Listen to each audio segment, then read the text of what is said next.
Sir इसी से मैं कन्या राशि की ही बात करना चाहूंगी। उनके लिए कौन सा बेस्ट होगा? देखिए यहाँ पे फिर से शुक्र जो है धन कारक बन गए।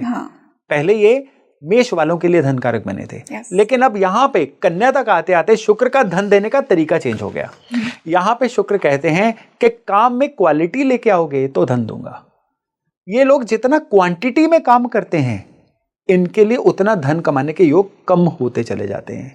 मैं ये नहीं कह रहा हूं कि इनको क्वांटिटी में काम नहीं करना चाहिए। सपोज करिए कि कोई होलसेलर हो, मैन्युफैक्चरर हो, उसको तो क्वांटिटी में काम करना पड़ेगा ना, लेकिन क्वालिटी यहाँ पे मेंटेन रखनी चाहिए।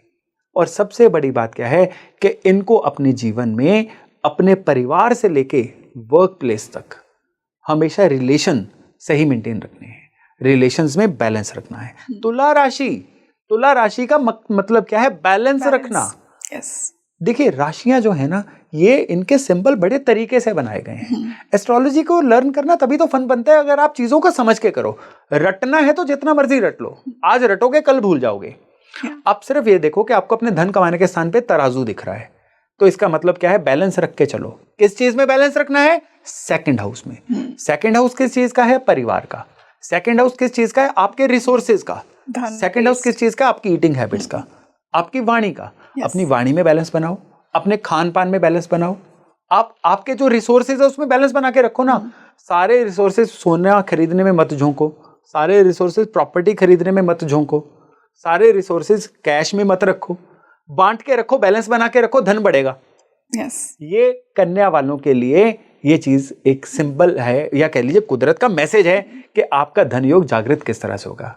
अगेन फिर वही बात कि बुध जहां पे होंगे वहां का फ्लेवर लेके बैठेंगे, ये बुध जहां पे होंगे वहां पे बैलेंस रखेंगे, ये बुध जहां पे होंगे उस घर के थ्रू आपको नए नए रिसोर्सेज देंगे। सपोज करिए ये बुध पंचम भाव में बैठे हुए हैं, पंचम भाव शेयर बाजार का भी है, तो यहाँ पे ये क्या करेंगे? बड़े बैलेंस तरीके से शेयर मार्केट से ग्रो करते करते अपना धन योग जागृत करेंगे जी। तो कुंडली के सारे घरों को इसी अकॉर्डिंग देखेंगे तो धन योग समझ आना शुरू हो जाएगा। तो मतलब ये उनके लिए एक लाइफ मंत्र है। जी बिल्कुल।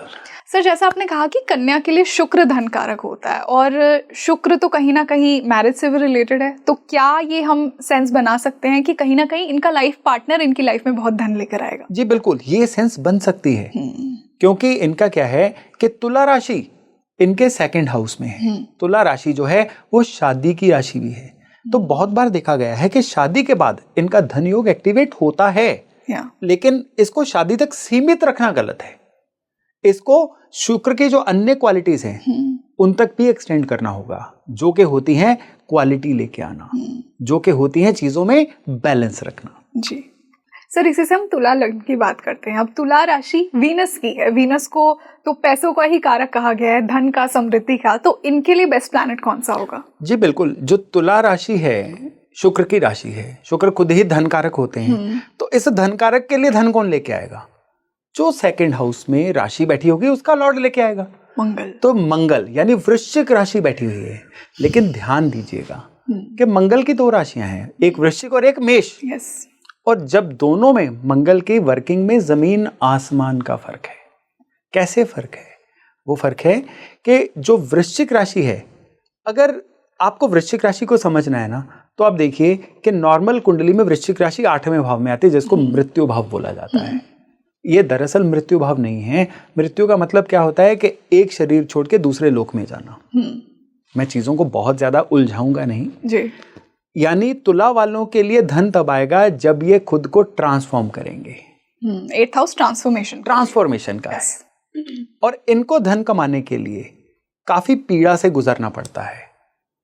सबसे पहली बात क्या है, ये तुला लग्न वाले ज्यादातर लोगों के लिए होती है कि इनकी ना अपने परिवार, जो इमीडिएट फैमिली होती है ना, उनसे कम ही संबंध सही रहते हैं। किसी ना किसी वजह से, क्योंकि यहां पे मंगल की वो राशि है जो मंगल का नेगेटिव साइन है। तो जब ये अपने परिवार से संबंध सामान्य करते हैं, ये एकदम से फील करेंगे उन महीनों में इनके पास धन के जो फ्लो है बड़ा अच्छा है। और जब जब ये अपने परिवार से संबंध खराब करते हैं, उन दिनों में डायरेक्टली कोई उधार नहीं, तुरंत इनके धन के योग लो हो जाते हैं। और इनको अपने जीवन में कई बार काम चेंज करने पड़ते हैं। इनको अपने जीवन की जो यात्रा है ना, धन की यात्रा, उसमें काफी ज्यादा उतार चढ़ाव होते हैं, इनको स्मूथ रोड नहीं मिलती है। और फिर ये मंगल कुंडली में जहां जहां होंगे वहां वहां की ऊर्जा कैरी करके इनके धन योग को जगाएंगे। सर आपने कहा कि मंगल इनके धन योग को जगाएंगे, मान लीजिए कि मंगल इनके 3rd हाउस में है तो क्या होगा? अब देखिए 3rd हाउस में मंगल है, बहुत या आपने कुदरती तौर पे ये बड़ा रोचक सा एक एंगल दे दिया। 3rd हाउस किस चीज का है? 3rd हाउस है कम्युनिकेशंस का। 3rd हाउस है खुद को एक्सप्रेस करने का। 3rd हाउस में नेचुरल ऊर्जा किसकी रहती है? बुध की। बुध की ऊर्जा क्या होती है? मजाक करने की ऊर्जा, मजाक करने की ऊर्जा, बिल्कुल किसी को रिजुविनेट करवाना, एकदम से फ्रेश करवा देना, ये बुध की ऊर्जा है। और मंगल क्या है? मंगल है तीखा बोलने वाले। और यहां पे मंगल आ गए तो बहुत बार देखा गया है, आप जैसे कह लीजिए आज की डेट में हम कई कॉमेडियन देखते हैं जो बड़ा लगा के बात करते हैं, सटायर, तंज कस के बात करते हैं, तो ये उस तरह का योग बन जाएगा जैसे लोग डार्क ह्यूमर कहते हैं। डार्क ह्यूमर नहीं, आप सटायर कह सकते हैं इसे। कि किसी को थोड़ा पिंच करके बात करना लेकिन अपना मैसेज दे देना। तो ये अपने नेचुरल कह लीजिए कि अगर काम में, मैं नहीं कहता हूं कि कॉमेडियन बन जाओ, सटायर कॉमेडियन बन जाओ, ये नहीं, लेकिन ये जब अपने काम में किसी को इनडायरेक्टली सटायर से बात करेंगे तो इनको प्रोफेशनल सक्सेस मिलेगी, और यही प्रोफेशनल सक्सेस जो है इनके लिए धनकारक बनेगी। तो खाली कौन सी राशि है उसका लॉर्ड है उससे नहीं, ये राशि लॉर्ड कौन कौन से घर की ऊर्जा लेके जा रहा है, कौन कौन से भाव की ऊर्जा लेके जा रहा है, वहां से पता चलेगा कि इनके धन योग जागृत कैसे होते हैं।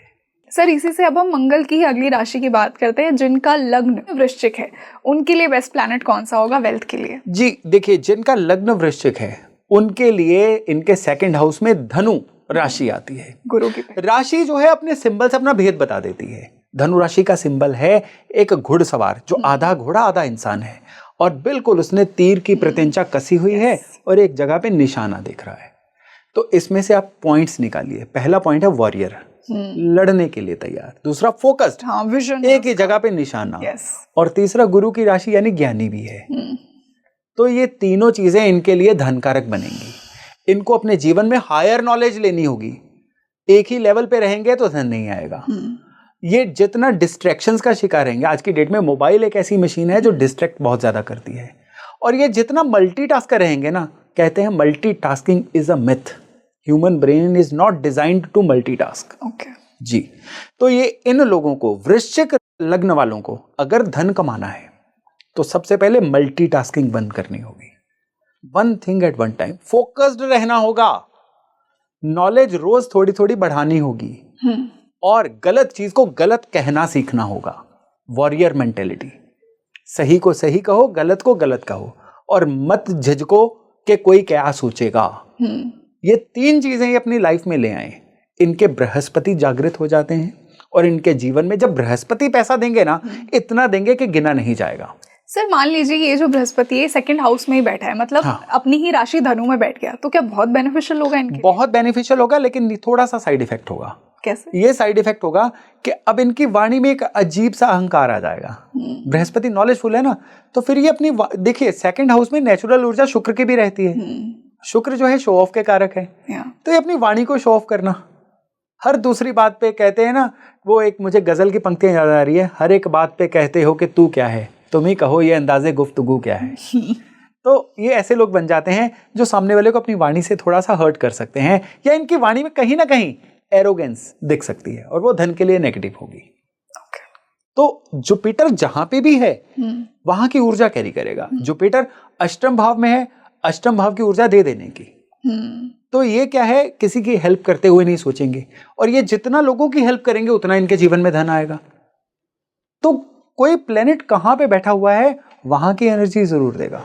यही जुपिटर 12th हाउस में होंगे तो हर दूसरे बंदे को ज्ञान दे दे के ये टीचर बहुत अच्छे बन जाएंगे, या फिर ये जुपिटर जो है पढ़ाने के थ्रू जीवन में धन देंगे। 2nd हाउस के जुपिटर होंगे तो ये जितना वाणी को कंट्रोल में रखेंगे अगेन, उतना इनके जीवन में धन योग घटित होता चला जाएगा।